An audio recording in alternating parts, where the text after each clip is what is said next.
Granny, we'll buy a big house, and you'll live with us in the best room," my beloved grandchildren chirped. I, an old fool, believed them. I sold my cozy apartment and gave them every penny. They actually bought a house, and they moved me into a cold outbuilding next to the garage, saying it would be quieter for me. They thought I'd give in and keep quiet, but they didn't know I was recording our every conversation. If you're ready for this journey, make sure you hit that subscribe button and give this a like so you don't miss the updates. And let me know in the comments what city you're watching from. It's always lovely to see where everyone is. My life before all this was quiet, and I liked quiet. It had been just me and my cat, Marmalade, for the 5 years since my Richard passed away. We lived in a lovely 2-bedroom apartment on the 3rd floor of a walk-up, the same one Richard and I had bought when Jimmy Carter was president. The mortgage was a distant memory, a ghost of a bill I hadn't seen in 2 decades. It was paid for, lock, stock, and barrel. It was mine. The afternoon sun would hit the living room just right, lighting up the dust motes dancing in the air and warming the spot on a sofa where Marmalade napped. The place was filled with what my granddaughter Sarah called clutter, but what I called memories. Richard's ridiculously large collection of ship-in-a-bottle models, my mother's china in the heavy mahogany break front, 35 years of framed photos lining the hallway. It was a good life. I had my friends in the building, Mabel on the 2nd floor for our weekly Scrabble game, the Hendersons across the hall for potluck dinners. I was lonely, yes, I won't lie about that. The silence could be deafening sometimes, but I was secure. I was home. My grandchildren, Sarah and Tom, were my world. They were my late daughter's kids, and I'd stepped in to help raise them after she passed far too young. I doted on them. I suppose I spoiled them. Braces, summer camp, a down payment on their first clunker cars. I was always there with an open heart and an open checkbook. Sarah, now 36, was the ambitious one, married to a smooth talker named Mark, with 2 beautiful children, my great-grandchildren, Lily and Mason. Tom, just shy of 30, was the charming wanderer, always with the new get-rich-quick idea, and a smile that could talk a dog off a meat wagon. They called me Granny, and it was my favorite word in the whole world. The idea, like most bad ones, started small and sounded sweet. Sarah and Mark would visit, my great-grandchildren tearing through the apartment like 2 tiny, adorable tornadoes, and the complaints would start. "Oh, our rental is just so cramped, Granny. We can never afford a house in this market, not with a yard for the kids." They'd sigh and look at me with those big sad eyes. Then one Sunday, over the pot roast I'd spent all day cooking, Sarah laid it on the table. "Granny, we've been talking about multi-generational living. It's becoming so popular now. It just makes financial sense for families to pool their resources." Mark chimed in smooth as silk. "Carol, you're here all by yourself, rattling around in this big place. We're over there bursting at the seams. It's just inefficient." They painted such a beautiful picture. A big house with the sprawling green yard, me teaching Lily how to bake my famous oatmeal raisin cookies in a sunny modern kitchen, reading bedtime stories to Mason in a rocking chair every single night, family dinners where I wasn't the guest, but part of the house itself. "You wouldn't be lonely anymore, Granny," Sarah would say, her hand covering mine, her touch soft and earnest. "We'd be a real family, all under one roof." Of course, I was hesitant. My apartment wasn't just a property, it was my life. "But my friends are here," I'd say. "Mabel and I have been playing Scrabble every Tuesday for 10 years. "You can make new friends," Sarah would counter, her voice bright and full of forced optimism. "And we'll drive you to visit Mabel whenever you want. It's only a 40-minute drive." The clincher, the thing that tipped the scales, was the emotional weight of it all. They made me feel selfish. They'd bring Lily and Mason over, and the kids, coached, I'm sure, would run to me with hugs.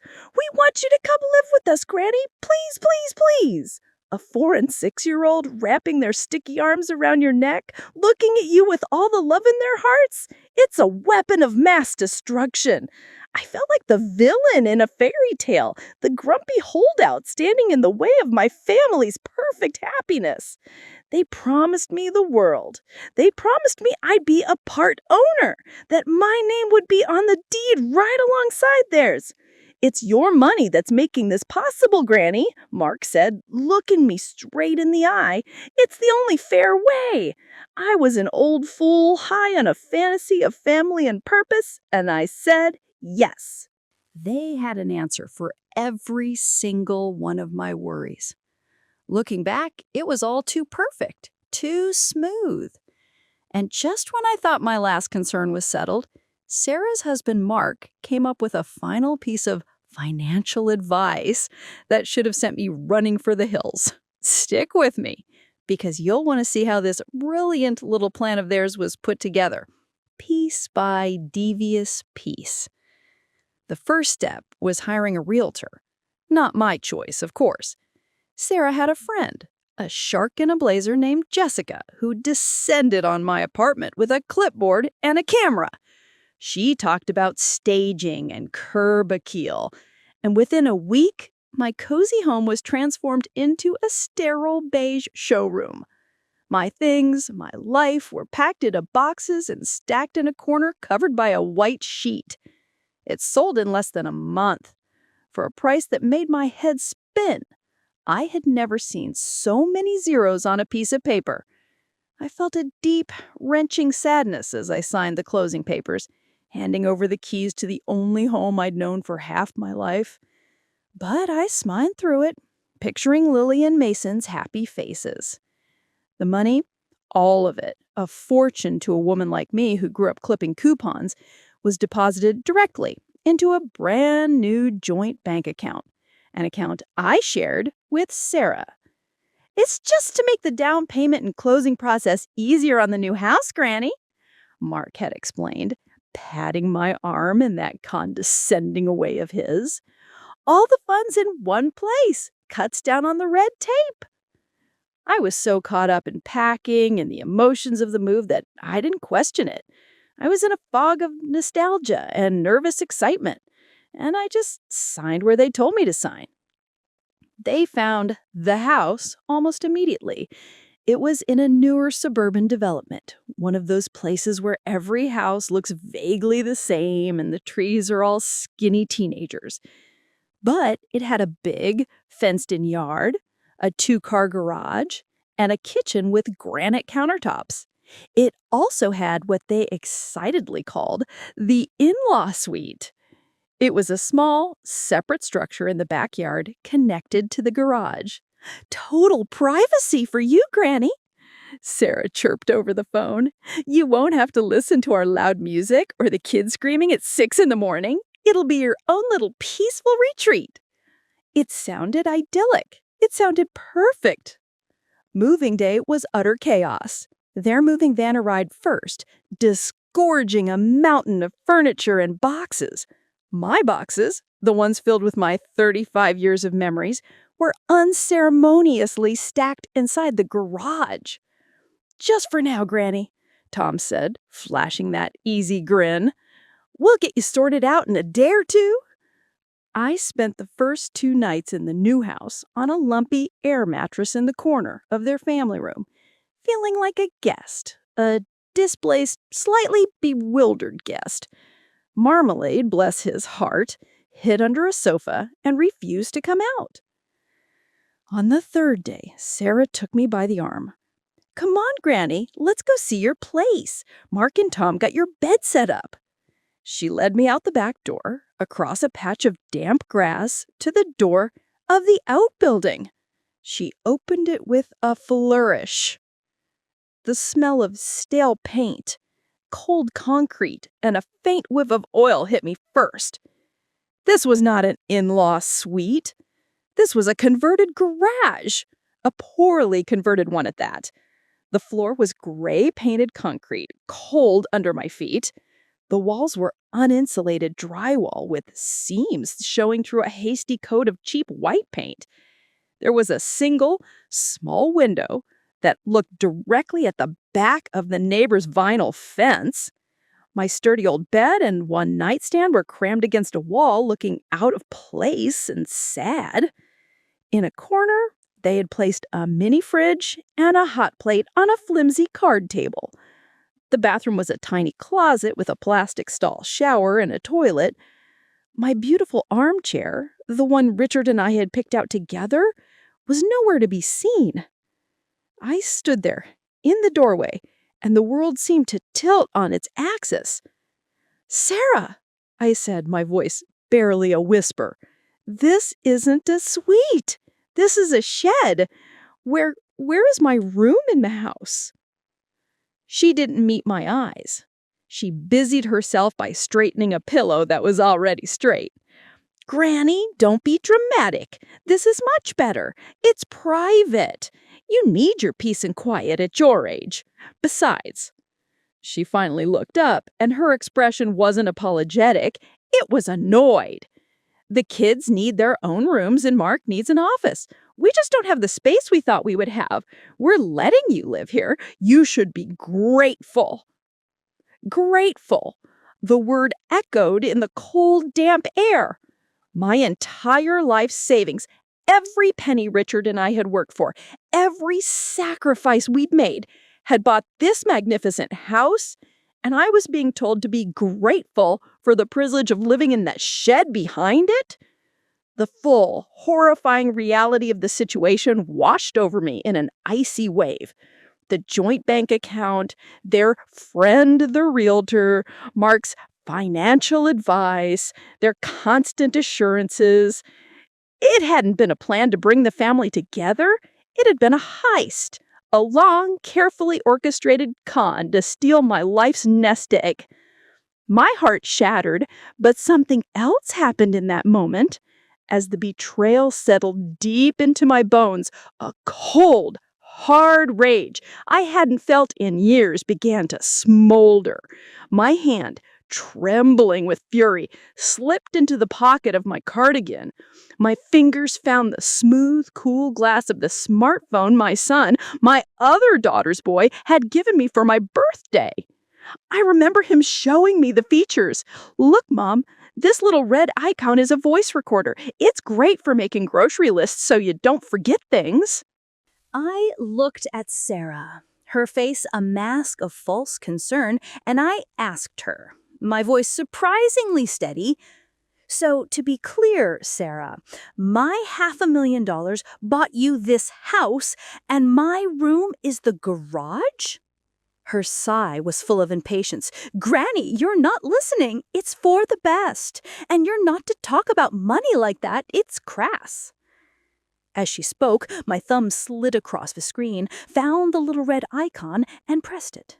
The timer started silently counting. 001, 002, 003. The heist wasn't over. They had gotten the money, yes, but I was about to start collecting the evidence. My hand was trembling in my pocket, but I forced a waver into my voice that I didn't entirely feel. I let my shoulders slump, playing the part of the defeated, confused old woman they clearly thought I was. "Oh, I see," I mumbled, looking at the cold concrete floor. "It's just, it feels a bit chilly in here, dear, and it's not exactly what I was picturing." Sarah's impatience was like a physical presence in the room.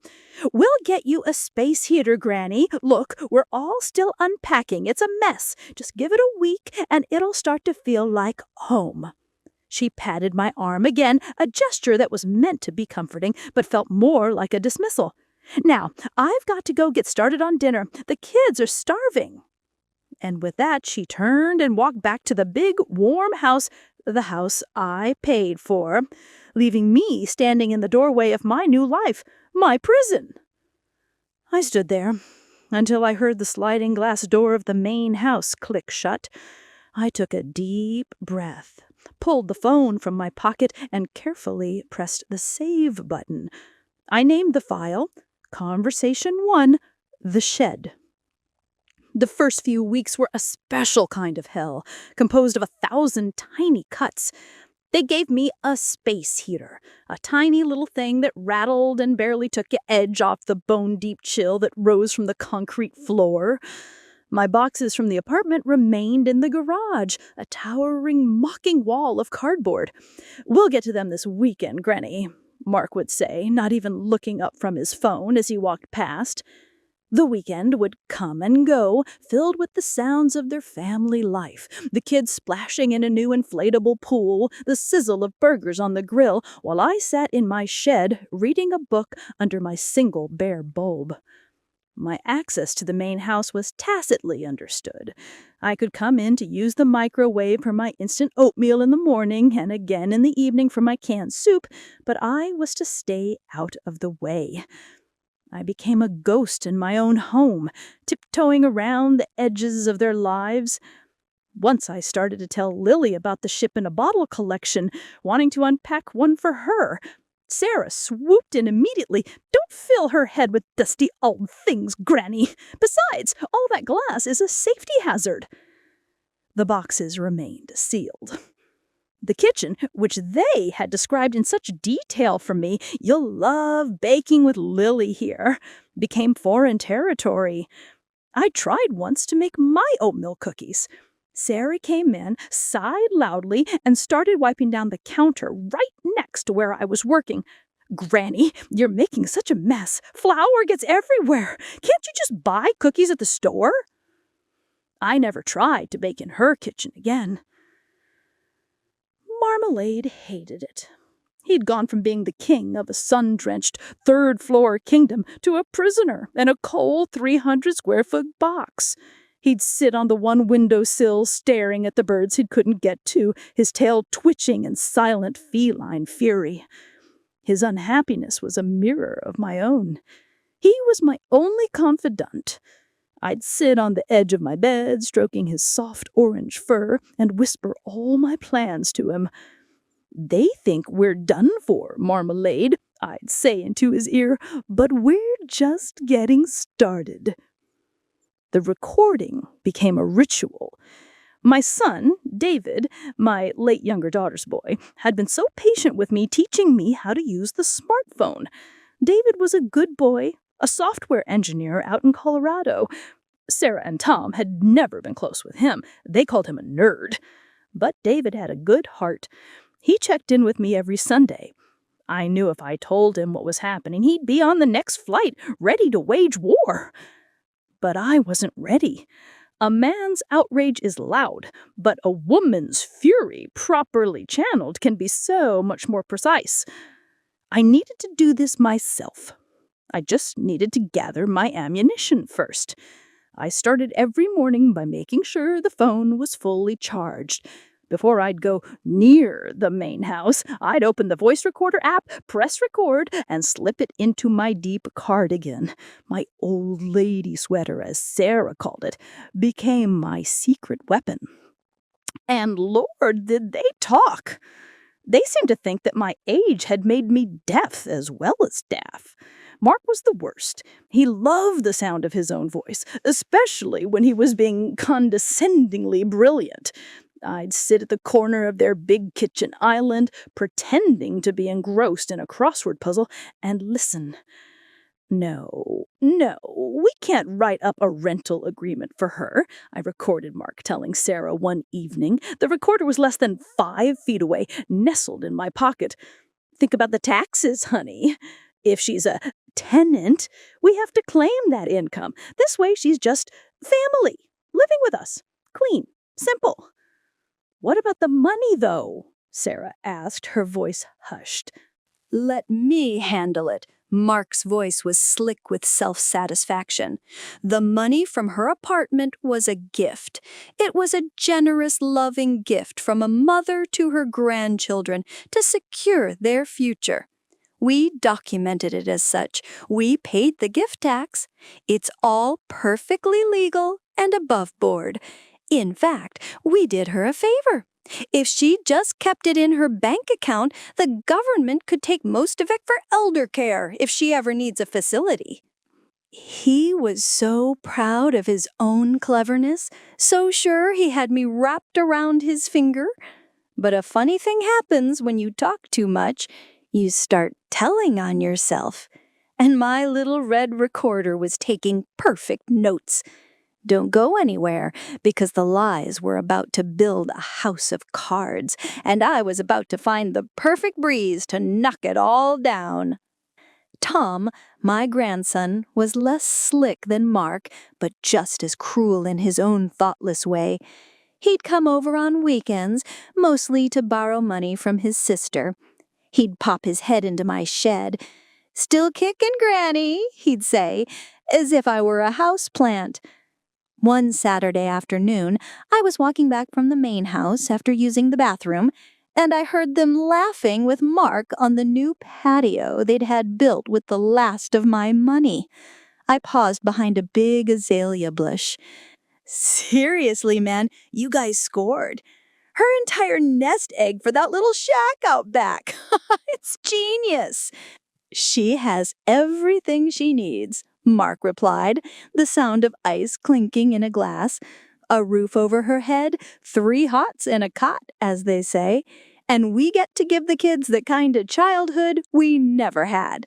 Everybody wins." "Yeah, except Granny," Tom snickered.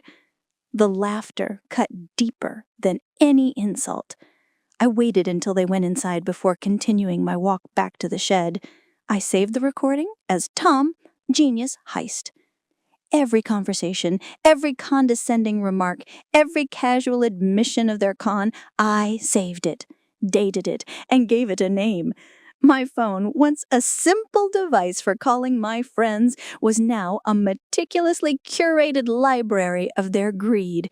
My grief had burned away, leaving something cold and hard and clear in its place. The final piece of the puzzle was the deed. The original promise, the one that had convinced me this was a partnership, was that my name would be on the title. "Of course you'll be on the title, Granny," Sarah had said with such sincerity, her eyes wide. I knew in my heart it had been a lie, but I needed the proof. Again, I thought of David. 6 months earlier, he had sat with me in my old apartment, helping me pay my property taxes online for the first time.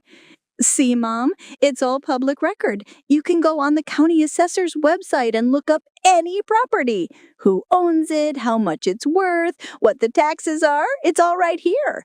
I had patted his hand and thought, "That's nice, dear," having no idea the skill would become my key to the truth.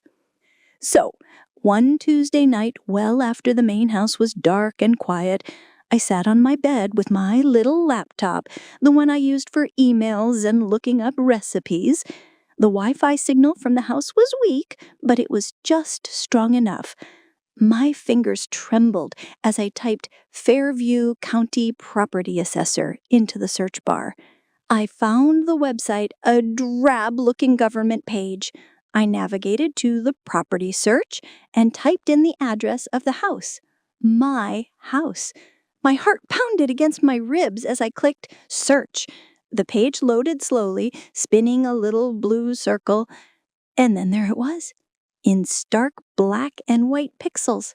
Property address, 124 Willow Creek Lane.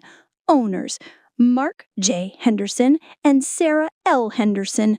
No other names were listed. Not Carol Peterson, not a trust, not a single trace of me. It was all theirs. The last $500,000 ahead to my name, my security, my independence, it was all tied up in their name on their property. I, their benefactor, was legally nothing more than a guest who was living in their shed. I leaned back and closed the laptop.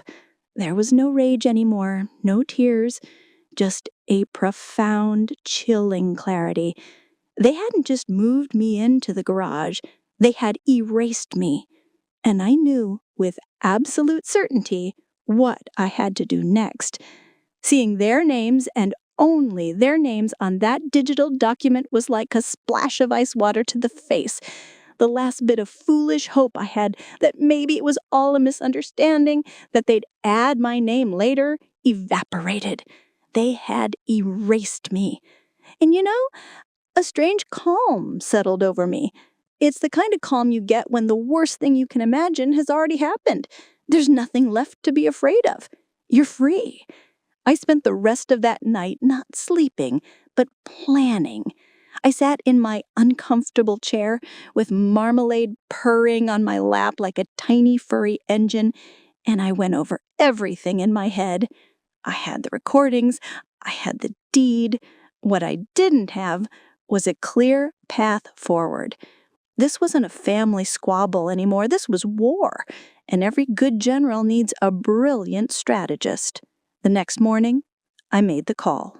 It was Sunday, which meant it was my regular call time with David, my other grandson. Usually, our chats were light. I'd ask about his job, he'd ask if I was taking my vitamins. This time was different. "David, honey," I said, my voice steady and low, "I need you to listen to me very carefully. I don't want you to get upset, and I definitely don't want you to say anything just yet. Can you do that for me?" There was a pause on the other end of the line. "Mom? What's wrong? You sound different." "I'm fine, dear. Better than fine, actually. I just need to send you some things. Some audio files. I want you to listen to them. And then I need your help with some computer things." I explained nothing else. I simply emailed him the first 5 recordings, password protected, with the subject line, "Required reading." Then I waited. It didn't take long. Less than an hour later, my phone rang. It was David, and the controlled calm he had promised was long gone. "I'm on a plane," he said, his voice a low, furious growl.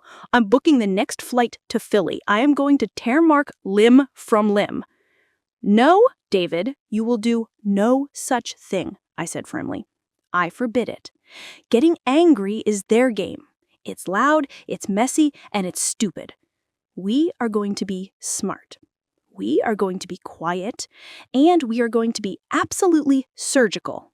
I don't need a knight in shining armor right now, sweetheart. I need my brilliant computer genius grandson. Are you with me?" He was quiet for a moment. I could hear him taking deep breaths, reining in that protective fury. "Okay, Mom. Okay. Surgical. What's the plan? What do you need me to do?" And just like that, I had my first officer in my silent little army. David, God love him, was a marvel. He was heartbroken and incandescent with rage for me, but he channeled it exactly as I'd asked. First, he set up a secure, encrypted cloud server. He walked me through uploading all the audio files from my phone, as well as the screenshot I'd taken of the county assessor's webpage. "Triple backup," he explained.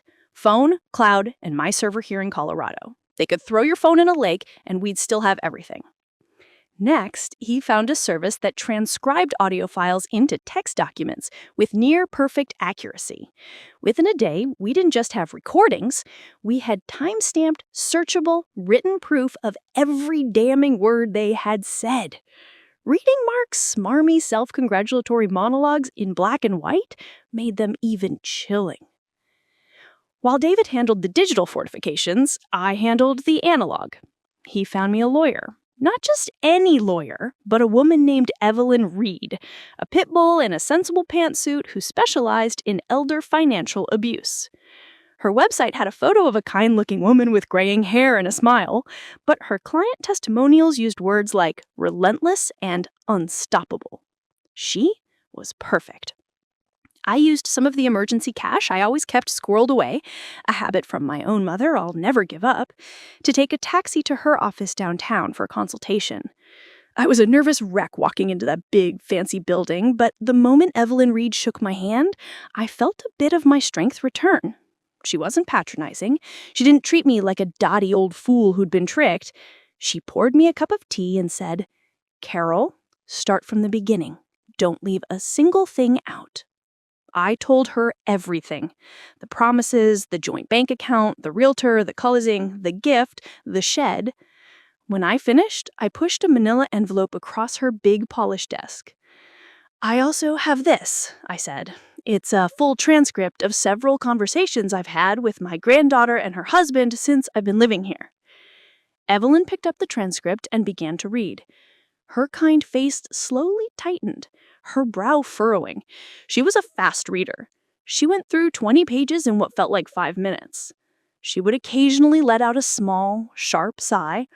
When she finally looked up, the smile was gone. Her eyes were like steel.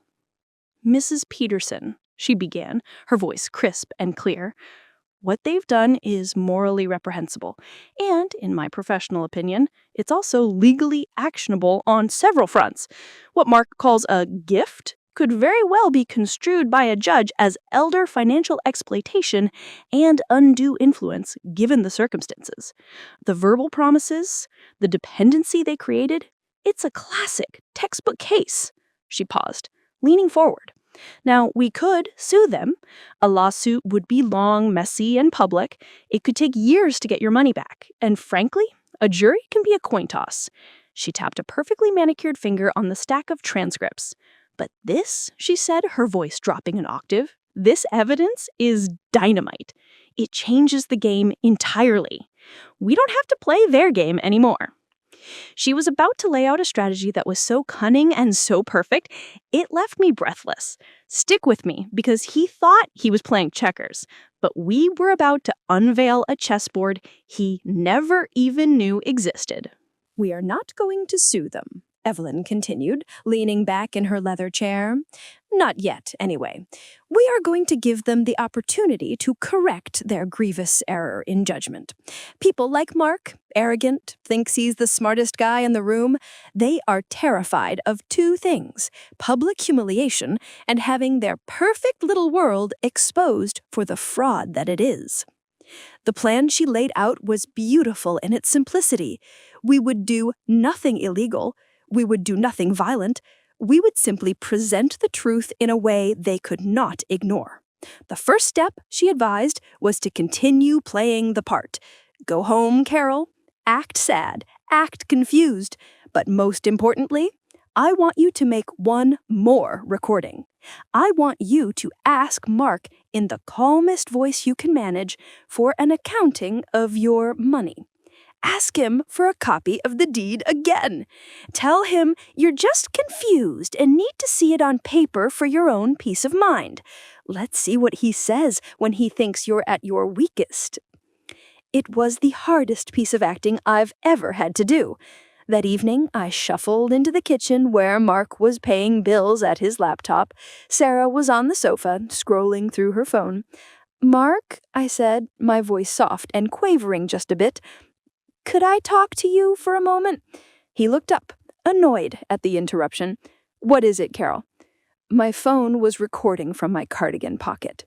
"It's just, my friend Mabel was asking me about the house, and I got to thinking I never did get a copy of the deed for my records, and I was just a little confused about how much money was left after the closing costs. If you could just write it all down for me so I can put it in my file."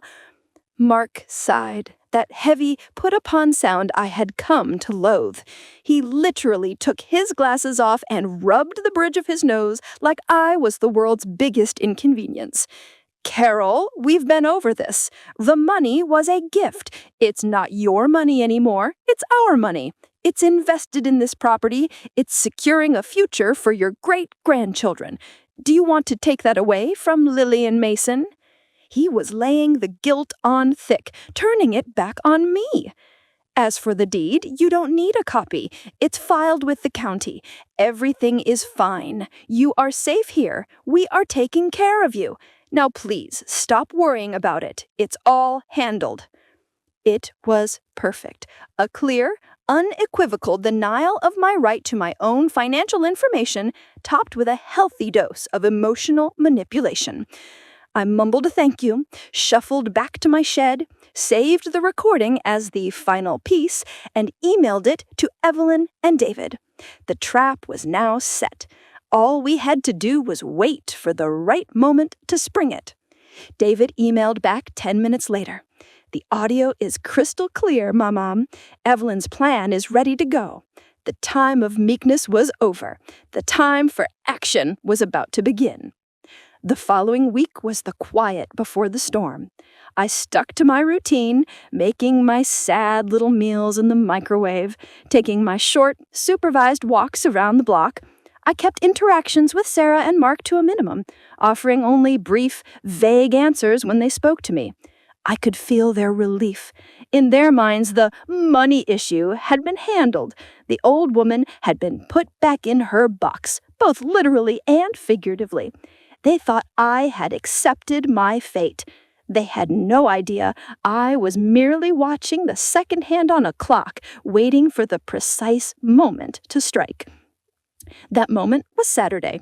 Saturday was their day for showing off. They were hosting a big backyard barbecue, the first one in their new house. Mark had bought a gleaming stainless steel grill the size of a small car. Sarah had spent 2 days making complicated salads and decorating the patio with fairy lights. Their friends, people from Mark's office and other young couples from the neighborhood, were all coming. It was their coronation, their debut as successful landed gentry. Evelyn and I had decided, over a very satisfying phone call, that there was no better time to pull the pin on the grenade than when they were surrounded by the very people they were trying to impress. I waited until the party was in full swing. The backyard was filled with the sound of laughter, music, and the sizzle of overpriced steaks on the grill. The air smelt of charcoal and cut grass and smug satisfaction. At exactly 3 p.m., as planned, I walked out of my shed and across the lawn towards the main house. I wasn't just Carol Peterson, the forgotten granny from the shed. I was a cruise missile in a floral print blouse. David was on the phone with me, his number showing as a private call on my screen, tucked securely into my cardigan pocket. "Ready, Mom?" he said, his voice a reassuring presence in my ear. "We're all listening. Evelyn's on the line, too." Ready as I'll ever be, I whispered back. I walked through the sliding glass door into the kitchen. Sarah saw me first. Her smile tightened. "Granny, what are you doing? I told you we have guests." She started to shepherd me towards the hallway, away from prying eyes. "Can't this wait?" "No, Sarah, it cannot," I said, my voice not loud, but clear and firm enough to cut through the noise from the patio. A few of their friends who were inside getting drinks turned to look. Mark, hearing my tone, came in from the backyard, a spatula in one hand. "Everything all right here?" he asked, trying to keep the mood light. "Actually, no, it isn't," I said, looking directly at him. I took a deep breath. Showtime. "Mark, Sarah, I've asked you repeatedly for an accounting of my finances and for a look at the deed to this house that I paid for. You have repeatedly dismissed me." Mark let out a short, condescending laugh. He shot a look at one of his friends. "My mother-in-law gets a little confused sometimes," he said in a stage whisper. The move was hard on her. This was the moment. They were still looking at me with pity, as if I were a confused child. But the child was about to show her teeth.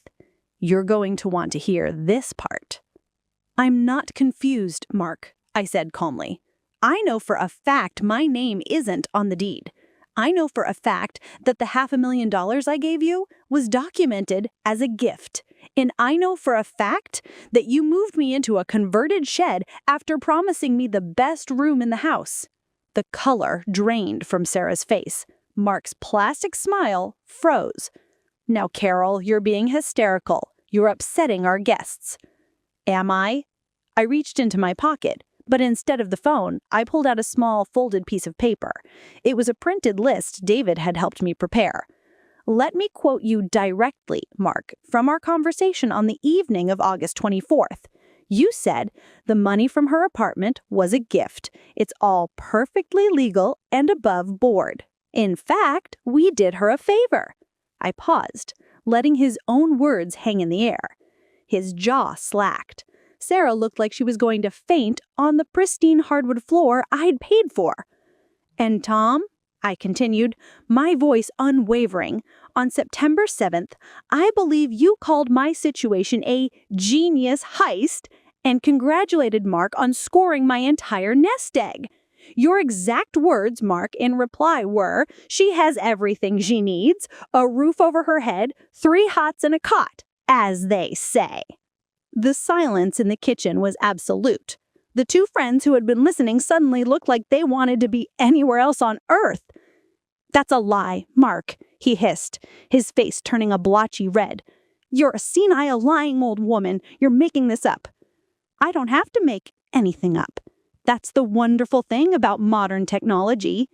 I took my phone out of my pocket, unlocked the screen, and tapped on an audio file labeled Exhibit A.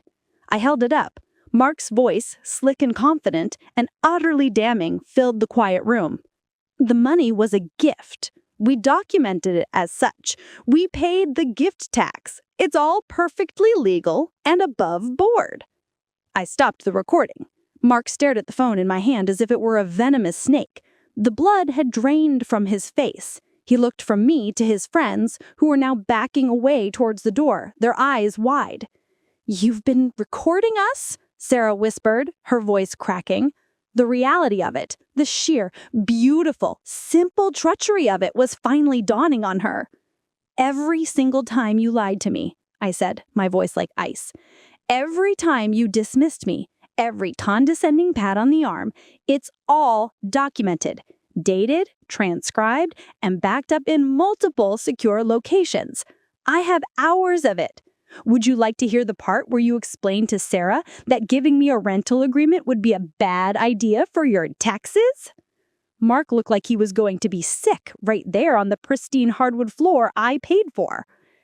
"Now here is what is going to happen," I said, taking command of the room, of my life. "You have 2 options. This is not a negotiation. Option A is that you buy me out.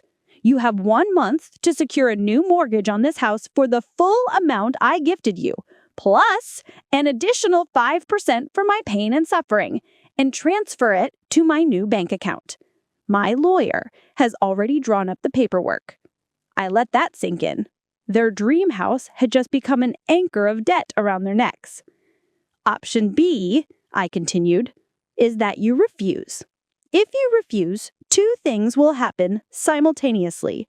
First, my lawyer, Evelyn Reed, who specializes in elder financial abuse, will file a civil lawsuit against you for fraud, conversion, and unjust enrichment. All of my recordings will be submitted as evidence. Second, a full copy of this evidence will be forwarded to the district attorney's office with a formal request to open a criminal investigation. Financial exploitation of a vulnerable adult is a felony in the state. I looked it up. You could go to prison." I let my eyes drift towards the door where his friends had just been. "And, of course," I added, "my other grandson, David, the computer engineer you 2 never had much time for, has all the files. He is so disappointed in you both. I just can't imagine what would happen if he got upset and decided to create a little website, just a simple blog with all the audio clips and transcripts so that your employers, your neighbors on this lovely street, and the parents at your children's school could understand the kind of family values you have." This was the kill shot. The lawsuit was bad, the criminal charges were terrifying, but the idea of that public, searchable, permanent humiliation, for a man like Mark, that was a fate worse than death. His entire identity was built on the image of the successful family man. I was threatening to burn that image to the ground and scatter the ashes. I placed my phone back in my pocket. "A courier from my lawyer's office will be at your front door in precisely 1 hour with the settlement papers and a list of banking instructions. He will wait for 15 minutes for your signatures. If he leaves without them, option B is initiated automatically. You have 60 minutes to decide if you'd rather be homeowners in debt or defendants. I suggest you cancel the rest of your party." Without another word, I turned, walked out of the kitchen, across their now silent patio, and back to my shed. I closed the door, sat down on my bed, and for the first time in months, I felt the chill of the concrete floor begin to recede. The power had shifted. The 60-minute countdown had begun. Your watch to the end. Be click here. You will hear another story from my grandma.